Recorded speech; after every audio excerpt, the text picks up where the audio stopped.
একটু সাইড হবেন, কারণ এটা তো মহাসড়ক, বুঝেন নাই? মন খারাপ করিয়েন না, মন খারাপ করা যাবে না, কিন্তু এইভাবে নেন, এটা নেন, নেন, কিন্তু এইদিকে আসেন। বিষয়টা হলো এভাবে রাস্তায় একেবারে দাঁড়ানো যাবে, একটু সাইডে থাকবেন, বুঝতে পারছেন? সাইডে থাকতে হবে, তাইলে হচ্ছে ভালো হবে। তাছাড়া এই যে রাস্তার মাঝখানে অনেক সময় যান, এটা অনেক সময় নিজেদেরই দুর্ঘটনা ঘটবে। একটা দুর্ঘটনা ঘটে গেলে তো সমস্যা। সাইড থেকে যারা দেওয়ার ওরা দিবে, যারা দেবে না ওই দেবে না, ও গাড়ি আটকালে আপনি, এরকমই কিন্তু। যে দেয় ওই এমনিতেই দিবে, গাড়ি আটকাইলেন, দিল না, কিন্তু অনেক সময় দেখা গেল অনেক ড্রাইভাররা আছে আপনার উপর দিয়ে চলে গেল, এমনটা হইতে পারে না?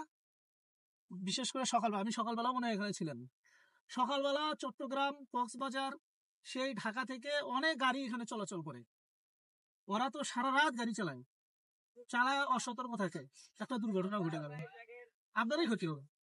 সাইডে থাকবেন, যে দেওয়ার ওই দিবে, ভেতরে যাওয়ার দরকার নেই। যাতে করে একটা গাড়ি মারে দিয়ে গেল, একটা বাচ্চার যদি সমস্যা হয়েছে, এখানে অনেকে অসতর্ক, আপনি সতর্ক আছেন, ওই অসতর্ক নেই, এমনটা হইতে পারে না?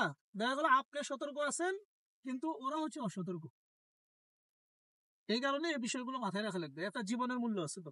আমার চোখের সামনে এই ধরনের ঘটনা ঘটছে, আমি দেখছি ওই যে ডোলবাঙ্গা, ওই একটা জায়গায় এরকম টাকা নিচে ধরছে, গাড়ি মারিয়ে দিয়ে চলে গেছে, গাড়ি মারিয়ে দিয়ে চলে গেছে।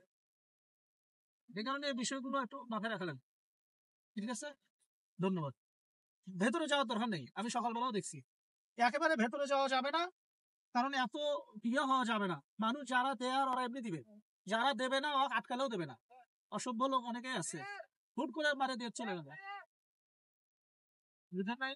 এই যে ছোট ছোট ছেলেরা আছে, আপনারা বুঝলেন, ছোট মানুষের বুঝলেন, হুট করে গাড়ির সামনে যেভাবে হাত দিয়ে আটকাইলো, এতে করে বড় দুর্ঘটনা ঘটে যায়।